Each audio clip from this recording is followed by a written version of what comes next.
15,000 horsepower, the largest land-based steam engine ever built in 1900. It didn't power a factory. It didn't drive a mill. It powered a single machine, a hydraulic press that could crush 14,000 tons of steel like a god pressing his thumb into clay. The 125-ton steam hammer came first.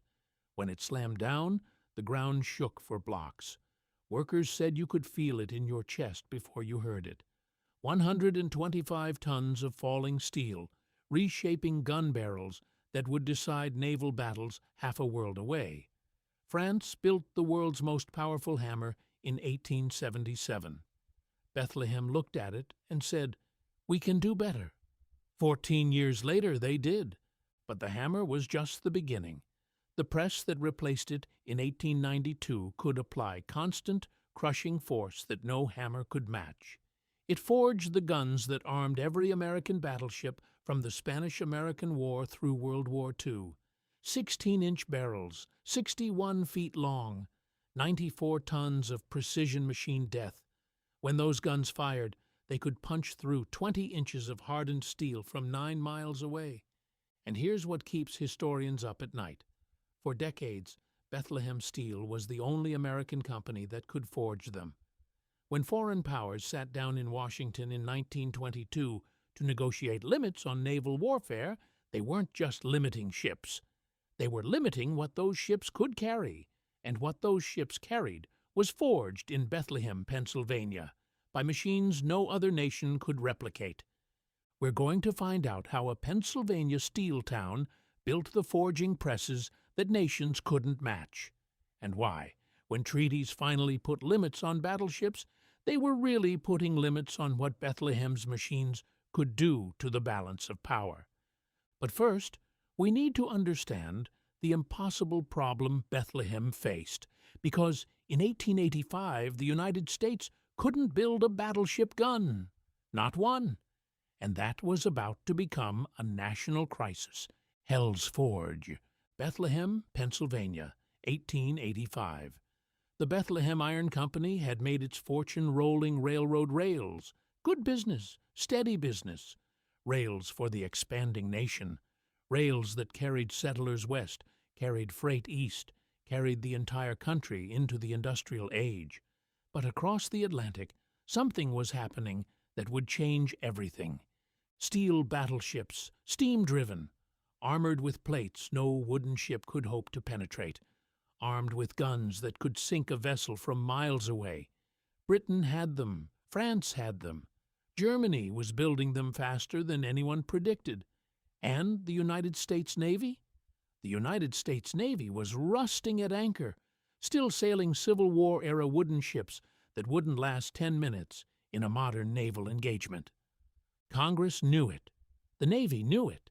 Naval strategists were writing desperate reports about America's vulnerability. The coastal cities were defenseless. The merchant marine was at risk. If a European power decided to flex its muscles, the United States had nothing to stop them. And in 1886, Congress finally acted. They passed a naval appropriations bill, build 2 armored battleships, 1 cruiser, modernize the fleet, turn the United States Navy into something that could stand toe-to-toe with European powers. But here was the problem, the thing that should have ended the project before it started. Nobody in America knew how to forge a heavy naval gun. Nobody knew how to make armor plate thick enough and strong enough to stop an armor-piercing shell. The entire industrial base for modern naval warfare simply didn't exist on American soil. The Europeans knew. They'd been perfecting it for years. Krupp in Germany had been forging massive gun barrels since the 1860s. Schneider in France had built the Creusot hammer in 1877. 100 tons of striking force, the most powerful in the world. Whitworth in Britain supplied the Royal Navy with guns that were engineering marvels. They had the machines. They had the expertise. They had hammers, the size of buildings, that could reshape 100-ton forgings with precision measured in thousandths of an inch. America had nothing. That's where John Fritz enters the story. Fritz was 63 years old in 1885, not young, not a fresh innovator with something to prove. He was an established figure in American steel, a man who'd already made his mark. But he wasn't done. Born in 1822, raised on a farm in Chester County, Pennsylvania, apprenticed to a blacksmith when he was 16. No college, no formal engineering education. Everything he knew, he learned by watching, building, failing, and trying again. He'd spent 25 years at Bethlehem Iron, turning it from a railroad supplier into a steel powerhouse. He'd introduced the Bessemer process to Pennsylvania. He'd built rolling mills that could produce more rails faster than anyone thought possible. He'd revolutionized blast furnace design, pushing pressures higher than the conservative directors thought safe. And it worked. Everything he touched seemed to work. But this, heavy forging for naval ordnance, this was different. This wasn't incremental improvement. This was a complete pivot. This required machines Bethlehem didn't have, technology they'd never mastered, expertise they'd have to acquire from scratch, and an investment that could bankrupt the company if the Navy contracts didn't materialize. Fritz didn't hesitate. In 1885, he traveled to Philadelphia with 4 of Bethlehem's directors, Robert Sayer, who ran the Lehigh Valley Railroad and understood the strategic importance of steel, E.P. Wilbur, William Thurston, and Joseph Wharton, founder of the Wharton School, a man who understood both industry and finance. They met with a man named Jacques, an intermediary who had connections to the British Whitworth Company. Whitworth was the key. Whitworth had the technology. Whitworth had built forging presses for the Royal Navy. Their guns were legendary, and Whitworth was willing to sell that knowledge for a price. Early 1886, contract signed. Bethlehem would build America's first heavy forging plant using Whitworth's designs and expertise. Spring 1886, Congress authorized the battleships USS Texas, USS Maine, 12-inch guns, 10-inch guns, armor plate thick enough to stop a shell moving faster than sound. Bethlehem had won the contracts. Bethlehem had the technology license. Now they had to figure out how to actually build the facility and make it work.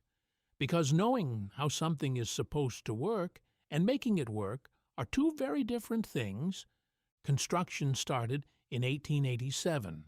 Forge Shop Number 1 was designed to house equipment that had never existed in America. The foundations had to reach bedrock. The roof had to accommodate 100-ton overhead cranes. Fritz and his assistant, Russell Davenport, who'd joined Bethlehem in 1888, a young engineer who would become Fritz's right hand, worked around the clock, planning, designing, solving problems that didn't have precedents. Open hearth furnaces to cast ingots up to 100 tons. That alone was unprecedented in America. Soaking pits to heat the steel to forging temperature, nearly 2,000 degrees Fahrenheit, hot enough that the steel glowed white. Hydraulic cranes capable of lifting loads that would crush lesser equipment.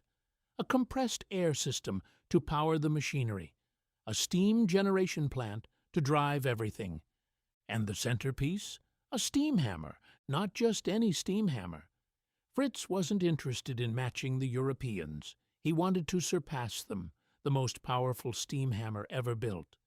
Bethlehem looked at the French Creusot hammer, 100 tons of striking force, the world record since 1877, and Fritz said, "We're going bigger." 1891, the 125-ton steam hammer came online. 125 tons. That's the weight of 93 Toyota Camrys, all concentrated into a single blow. That's 250,000 pounds of steel falling from height, driven by steam pressure focused on a forging that had nowhere to go but into the shape Fritz and his engineers demanded. When it fell, it didn't just reshape steel. It announced to the world that America had arrived. The French had held the record for 14 years. Bethlehem took it in one stroke. The hammer was a marvel of engineering. 4 massive cast-iron legs, hollow to save weight, but still strong enough to resist the shock of repeated blows. An A-frame design at the top to distribute the forces. A steam cylinder that drove the piston upward, then released it to fall under gravity, though fall doesn't quite capture it. The hammer was steam-assisted on the downstroke, too. It didn't just drop, it was driven.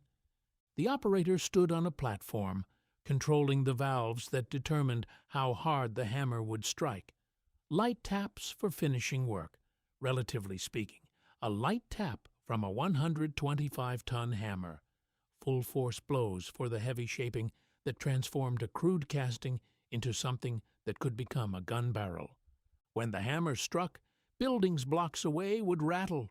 Workers learned to time their movements to its rhythm. It dominated everything. By fall 1890, Bethlehem was delivering gun forgings to the U.S. Navy. By 1892, they'd completed the armor plating facilities. The Texas and the Maine would carry Bethlehem's guns. They'd wear Bethlehem's armor, and if war came, they'd go to battle wrapped in Pennsylvania steel. The hammer proved Bethlehem could do it, but Fritz wasn't satisfied, because even as the hammer proved its worth, even as it set world records and forged guns that the Navy inspectors praised, Fritz knew there was a better way. Constant pressure, that was the key. A hammer delivers a blow, and the steel absorbs the impact, but it absorbs it unevenly. The outer layers compress immediately. The inner layers, deep in the forging where you can't see, where the inspectors can't check, those layers lag behind. The shock wave propagates through the metal, and in that propagation, flaws can develop. Microscopic cracks, stress concentrations, structural weaknesses that wouldn't show up until the gun was in service, until it fired its 100th round or its 1,000th, and suddenly the barrel would fail. A catastrophic failure in a gun barrel doesn't just destroy the gun, it kills the crew, it can sink the ship. A hydraulic press was different. A press applied force slowly, uniformly, crushing the steel into shape without the shock of a hammer blow. The internal structure stayed uniform throughout. No shock waves, no stress concentrations, no hidden flaws, just solid, reliable steel all the way through. 1892. Fritz installed the 14,000-ton hydraulic forging press. 14,000 tons of force, 8.5-foot stroke, a forging bed, 14 feet by 17 feet. It could press steel shapes the hammer couldn't touch, longer pieces, more complex geometries, finer tolerances. And it was powered by a beast, a 3-cylinder, 15,000 horsepower steam engine, the largest land-based engine in existence in 1900. This wasn't some off-the-shelf industrial engine. This was custom-built by Bethlehem's own engineers. Pistons the size of grain silos, connecting rods that weighed tons, a flywheel so massive it took hours to spin up to operating speed. The press didn't just replace the hammer, it made the hammer obsolete. The Navy inspectors could see the difference immediately. The forgings from the press had better internal structure. They could withstand higher pressures, they were more reliable. By 1902, the 125-ton hammer was dismantled. It had ruled for 11 years. It had proven America could compete. And then progress ate it, the way progress eats everything. But here's the thing people miss when they talk about these machines. They see the numbers, 125 tons, 14,000 tons, 15,000 horsepower, and they think it's just about size. It's not. It's about what those numbers meant for American power. Every battleship gun America built for the next 50 years started in this building. Every armor plate that protected a dreadnought from enemy fire. Every naval engagement where American firepower mattered, from the Spanish-American War through both World Wars to the surrender of Japan in Tokyo Bay, came down to whether Bethlehem's machines could forge steel that wouldn't fail under pressure.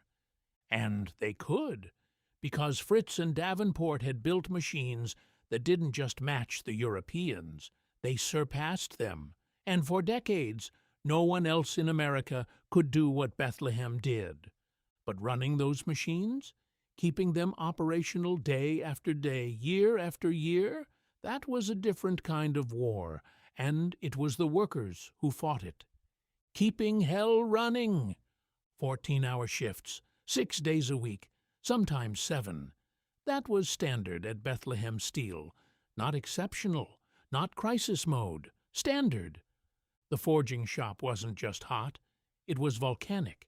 Ingots came out of the soaking pits at temperatures that would vaporize human flesh on contact. 1900 degrees Fahrenheit, 2000 degrees for some alloys.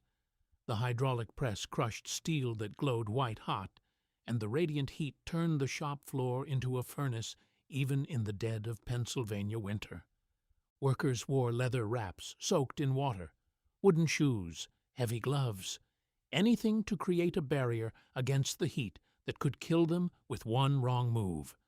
There were no sensors, no automatic shutoffs, no safety interlocks. If something went wrong, if a hydraulic line burst, if a forging slipped, if the steam pressure spiked, the only safety system was the operator's instinct and the reactions of the men working the floor. And things went wrong constantly. The press required constant maintenance. Hydraulic seals failed under the enormous pressures. Pressure lines developed cracks. The steam engine that powered the whole operation, 15,000 horsepower driving pistons the size of car engines, that thing ran day and night, month after month, year after year. When it needed service, they had to shut down the entire forging operation. That meant lost production, lost revenue. Angry Navy officials demanding to know why their guns weren't being delivered on schedule. So they pushed. They ran the machines harder than they should have. They delayed maintenance until something broke. They asked men to work longer hours, take more risks, push closer to the edge. Workers called it different things. Some just called it the press. Matter of fact, neutral. Others had darker names. The records don't specify if Bethlehem's forging press earned the nickname Widowmaker, but the death toll suggests it could have. It wouldn't have been the only machine in American industry to earn that title. Over 500 men died at Bethlehem Steel between 1905 and 1941. 500. That's not an estimate. That's documented deaths. That's one death every 26 days for 36 years. Molten metal, machinery accidents, toxic gases, explosions, falls from overhead cranes, crushed between forgings, burned beyond recognition. The plant was a killing floor, and the men who worked it knew it. They knew the odds, they knew the stories, they knew which machines had the worst reputations, which jobs were the most dangerous, which shifts saw the most accidents. And they came to work anyway, because they needed the money, because their families needed to eat, because there weren't other options if you were an immigrant with limited English and no other skills. Harry, last name withheld for privacy, was injured on January 22, 1910. The newspaper account survives, but the details of his injury don't. What's known? He was working in the forge when something went wrong. He was one of the lucky ones. He survived. He recovered. He lived to see 1930. Hundreds of others didn't get that chance. The workers were mostly immigrants, Polish, Hungarian, Italian, Slovak, men who came to America chasing the promise that hard work could build a better life. And they did work hard, harder than most modern Americans can imagine. But the life they built was precarious, dangerous, and short. They were paid 12 cents an hour in 1910. 12 cents for 14-hour days, for work that could kill them before their shift ended. Do the math. That's $1.68 per day. About $10 per week if you worked 6 days, maybe 12 if you worked 7. There were no labor protections, no workers' compensation, no safety regulations. If a man died, the company wasn't responsible. His family got nothing. Maybe his fellow workers would pass the hat, collect a few dollars for the widow. That was it. Maryland didn't pass a workmen's compensation law until 1914, and even then, enforcement was spotty. The steel companies fought it. They argued it would bankrupt them, that they couldn't afford to be responsible for every accident. Pennsylvania was even slower to act. If you worked at Bethlehem, you accepted that death was part of the job. Not figuratively, literally. You accepted it because you had no choice. But the workers weren't stupid. They understood what was happening. They could see that the company was making money, tremendous money, while they were dying for 12 cents an hour. They could see Charles Schwab, who'd taken control of Bethlehem Steel in 1904, building mansions and living like a king while they lived in company housing that was barely better than shacks. And on February 4th, 1910, they struck. Thousands of workers walked off the job. The forges went cold. The presses stopped. The hammers fell silent. It was the largest labor action in Bethlehem's history. Their demands were simple: Sundays off, a raise from 12 cents an hour, an end to the bonus system that paid skilled workers so little in base wages they were forced into endless overtime just to survive. These weren't radical demands. These weren't revolutionaries trying to overthrow capitalism. These were men asking for 1 day a week to rest, asking for enough money to feed their families without working themselves to death, asking for basic human dignity. Charles M. Schwab refused. He didn't negotiate. He didn't compromise. He called in the police instead. February 26, 1910. The police charged into a crowd of strikers and bystanders on a Bethlehem street. Men, women, children, it didn't matter. They beat everyone within reach. Batons cracking skulls, blood on the pavement. The strike became a riot. The riot became a symbol of everything wrong with American industry in the early 20th century. The strike lasted 108 days.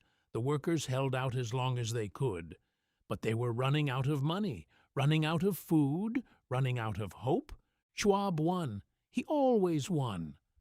The workers went back to the same conditions, the same pay, the same death rate. Some of the strike leaders were blacklisted. Their names circulated to other steel companies, so they'd never work in the industry again. It took another 32 years before the Steel Workers Organizing Committee finally unionized Bethlehem in 1942. Only then, after hundreds more deaths, after another world war, after the political landscape had shifted enough to make unions possible, only then did the workers get improved safety measures, shorter hours, fair wages, the basic protections that should have existed from the beginning. But by 1942, over 500 men had already paid the price. The machines kept running, the guns kept getting forged, and the men kept dying, because that's what industrial progress looked like in America. That's what it cost to build the weapons that would arm the fleet. But what made Bethlehem's guns different wasn't just the machines or the workers who ran them. It was what those guns could do. Because when the U.S. Navy started mounting 16-inch rifles on battleships, they weren't just adding firepower. They were adding a weapon that could change the mathematics of naval warfare, a weapon so powerful that foreign nations would eventually sit down and negotiate limits, not on ships, not on tonnage, but on the guns themselves.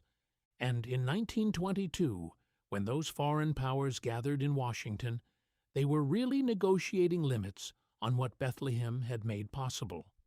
When the world tried to catch up, November 1921, Washington, D.C., the Willard Hotel, wood-paneled rooms thick with cigar smoke and international tension. Representatives from the United States, Britain, Japan, France, and Italy gathered for the Washington Naval Conference. The official goal: prevent another arms race. The world had just watched Europe tear itself apart in the First World War. Millions dead, empires collapsed, and everyone knew it could happen again. The naval arms race that preceded 1914, Britain and Germany building dreadnoughts as fast as they could lay keels, that couldn't be allowed to repeat. The method? Limit the size and number of battleships each nation could build. Create tonnage ratios? Establish maximum displacements? Cap gun calibers? Force everyone to stop building and start scrapping. On the surface, it was about preventing war, about stability, about responsible international cooperation. Some nations could build weapons others couldn't match, and if you couldn't match them, you could negotiate limits instead. By 1921, Bethlehem Steel had established a near monopoly on heavy naval forging in the United States. Machine Shop No. 2, built in 1890, was still the largest machine shop in the world. The 14,000-ton press could forge gun barrels and armor plate that no other American facility could match. And while Midvale Steel and a few others produced naval ordnance, when it came to the biggest guns, the 14-inch and 16-inch rifles that defined battleship firepower, Bethlehem dominated. Other nations had forging capability. Krupp in Germany, Schneider in France, Vickers in Britain.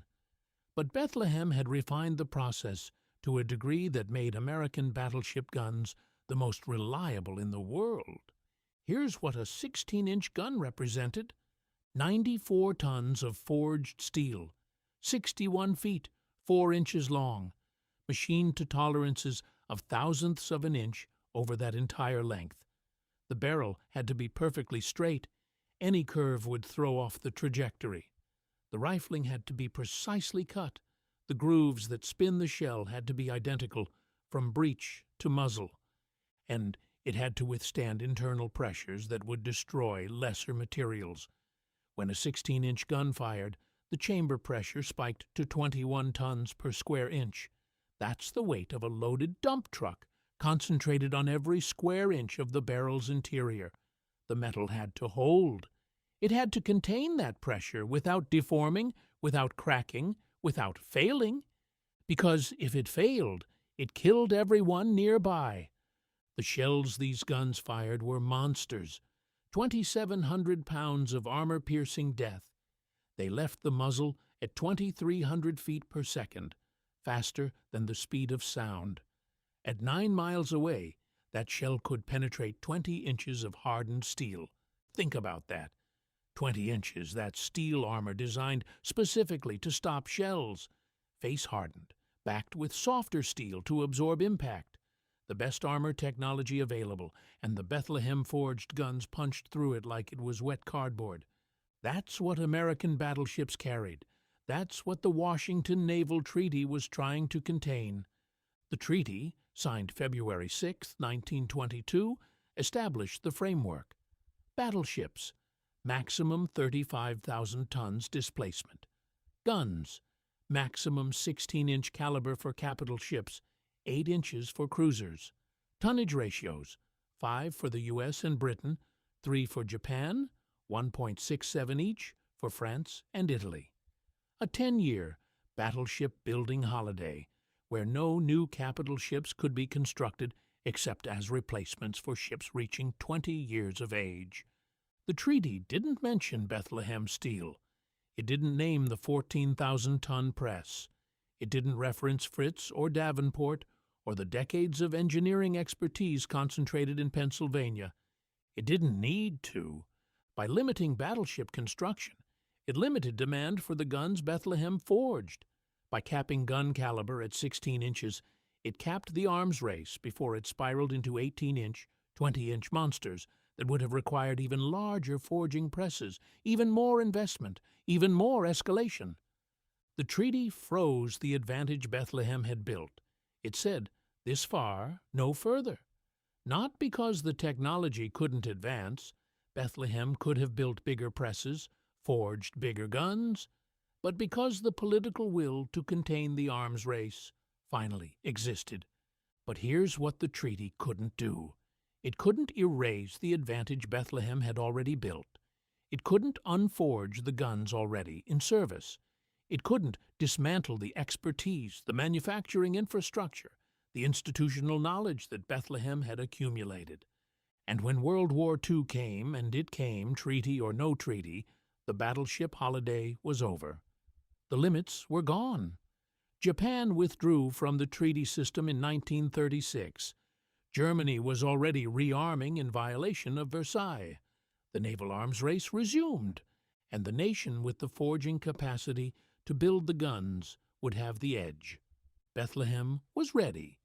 Between 1941 and 1945, Bethlehem Steel became America's largest defense contractor, larger than any of the aircraft manufacturers, larger than the ammunition plants, the largest single supplier of military hardware to the United States government. The forging presses ran day and night, 3 shifts, round the clock. No shutdowns except for emergency maintenance. 70% of airplane cylinder forgings for the U.S. military came from Bethlehem, 25% of warship armor plate, 33% of large cannon forgings, all forged in facilities that traced their lineage back to the 125-ton hammer and the 14,000-ton press Fritz had built 50 years earlier. The shipyards, Bethlehem had acquired shipyards up and down the East Coast, built 1,121 vessels, more than any other builder. Aircraft carriers that would turn the tide in the Pacific, battleships that would bombard enemy positions, destroyers that would escort convoys, liberty ships that would carry supplies, victory ships that were faster, better, more capable. Every one of them armed and armored with Bethlehem steel. Eugene Grace, Bethlehem's president during World War II, understood what was at stake. In 1943, with the war still far from won, he set a goal that skeptics called impossible: build a ship a day. One ship, every single day. Aircraft carriers took years to build. Battleships took longer. How could any shipyard launch a ship a day? Grace didn't care about the skeptics. He drove his workforce harder, hired more workers. At peak, Bethlehem employed nearly 300,000 people, implemented assembly line techniques borrowed from the auto industry, standardized designs, prefabricated components, worked around the clock. On December 31st, 1943, Grace stood in the Bethlehem shipyard on Staten Island and announced the results via radio. His voice broadcast to every Bethlehem facility, to workers across the country, to sailors in the fleet. 380 vessels launched in 1943, more than one per day. The skeptics had been wrong. The machines Fritz built in 1891 and 1892 were long gone by then. The 125-ton hammer had been dismantled in 1902. The 14,000-ton press was disassembled in the 1940s, probably scrapped for the war effort, its steel reforged into tanks or ships or guns. But their legacy lived on: the forging techniques, the machine shop infrastructure, the expertise in heavy ordnance, the institutional knowledge of how to take raw steel and transform it into weapons that would win wars. That legacy armed the Navy that won the Pacific. That legacy built the ships that landed troops on Normandy. That legacy forged the armor that protected American sailors from Japanese kamikaze attacks. And when the war ended, Bethlehem stood as the second largest steel producer in the world, second only to U.S. Steel. The machines had done their job. They'd armed a nation. They'd changed the balance of power. They'd proven that industrial capacity, the ability to forge steel that other nations couldn't match, was as decisive as any weapon on the battlefield. But nothing lasts forever. Not even titans. Not even companies that armed 2 world wars and built the modern American skyline. Where titans go to die. The 14,000-ton press was disassembled in the 1940s. Piece by piece, the machine that had forged America's battleship guns was taken apart and scrapped. The hydraulic cylinders that had pressed 14,000 tons. The forging bed that had shaped armor plate. The 15,000-horsepower steam engine that had powered it all. Gone. Forge shop. Number 1 stood empty for years. The building that had housed the world's most powerful forging machines became a warehouse. Then it stood vacant. In 1968, photographers from the Library of Congress documented what remained as part of the historic American engineering record. The building itself, massive and hollow. The overhead cranes, silent.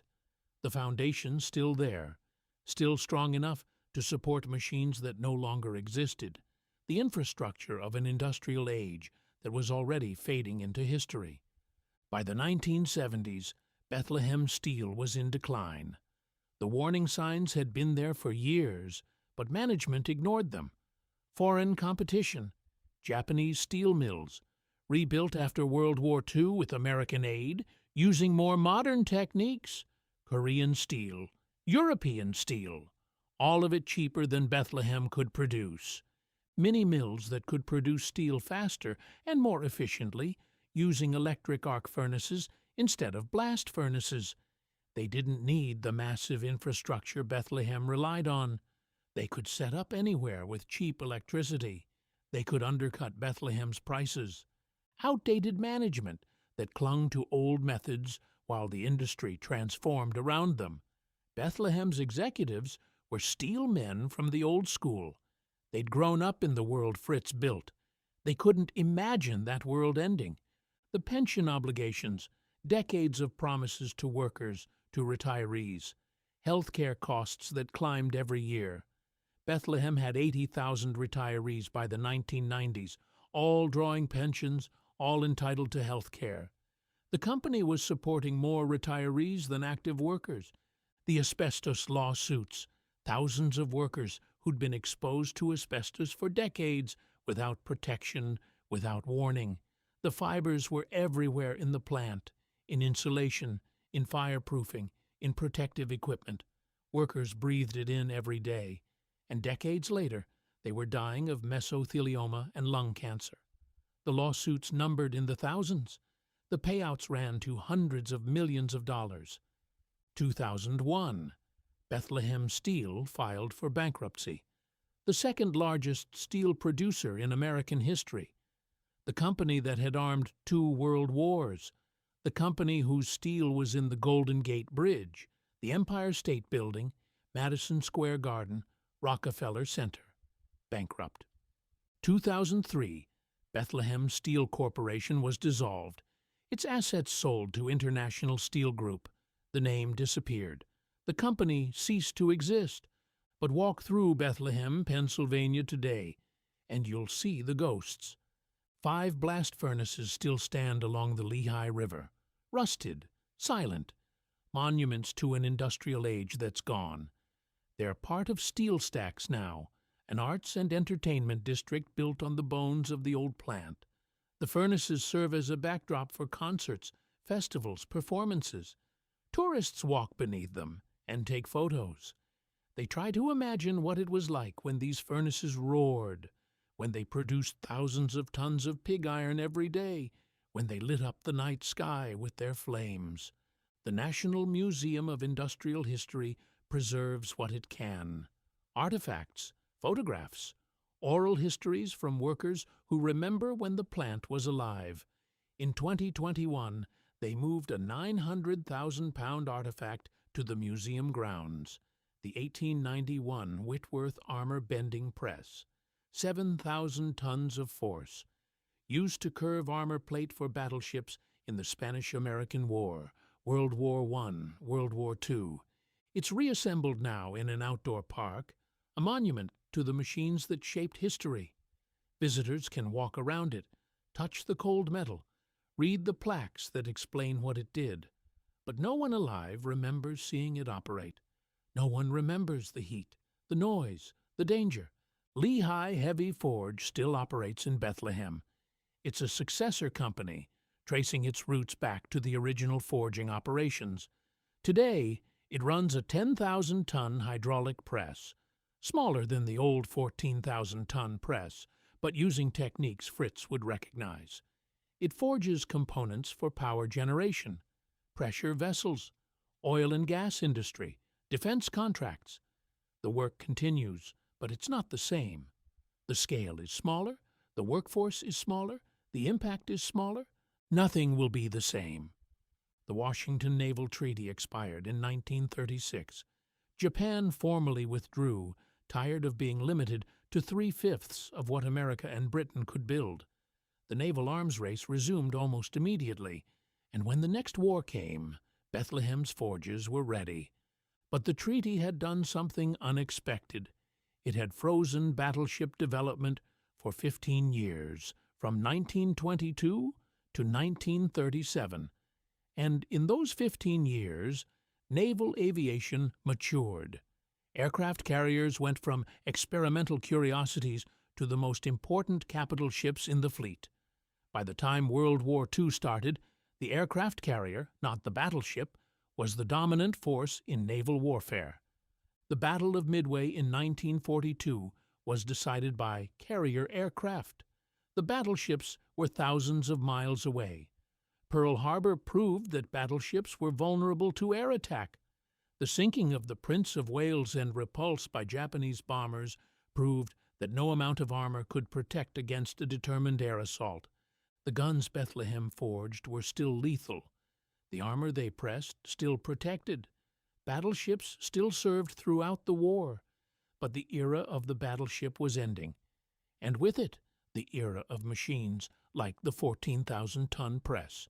Here's what remains. Every 16-inch gun barrel forged at Bethlehem, every armor plate that stopped a shell, every battleship that sailed into combat carrying Pennsylvania steel. Those exist in the historical record.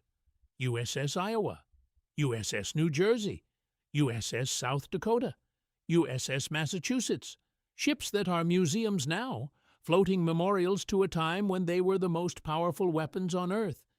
You can visit them, walk their decks, stand inside their turrets, touch the guns that Bethlehem forged, read the plaques that explain what they did, where they fought, what they meant.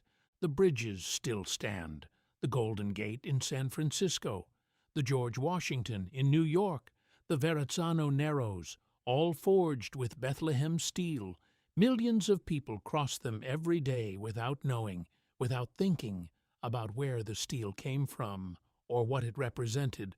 The skyscrapers still rise. The Empire State Building, Rockefeller Center, Madison Square Garden. The structural beams that hold them up came from the rolling mills Fritz built. They'll stand for decades more, maybe centuries, long after everyone who remembers Bethlehem steel is gone, and buried in the records, the Library of Congress archives, the historical markers scattered through Bethlehem, the museum exhibits, and the photographs, and the testimony of men who worked the floor. There's the memory of machines so powerful they changed the equation of war. Foreign nations didn't negotiate a treaty to destroy Bethlehem's machines. They negotiated a treaty to limit what those machines could build, because they understood something fundamental. Industrial capacity is power. The ability to forge steel that others can't match, to produce weapons that redefine warfare, to arm a fleet that can project force across oceans, that's as decisive as any battle. The 125-ton steam hammer fell for 11 years, and in those 11 years, it proved America could compete with Europe's finest. The 14,000-ton hydraulic press ran for 5 decades, and in those 5 decades, it armed the fleets that won 2 world wars. They don't make machines like that anymore. Not because we can't, because we don't need to. Modern forging presses apply 80,000 tons of force, nearly 6 times what Fritz's press could deliver. But those modern presses exist because Fritz proved it was possible, because Bethlehem showed that a Pennsylvania steel town could build machines that nations couldn't ignore. The furnaces are cold now. The hammers are silent. The presses are scrap. But every bridge still standing, every battleship still floating, every piece of structural steel holding up a skyscraper, those are the monuments. Those are what remains when titans die. They don't make them like that anymore, not the machines, and not the men who built them.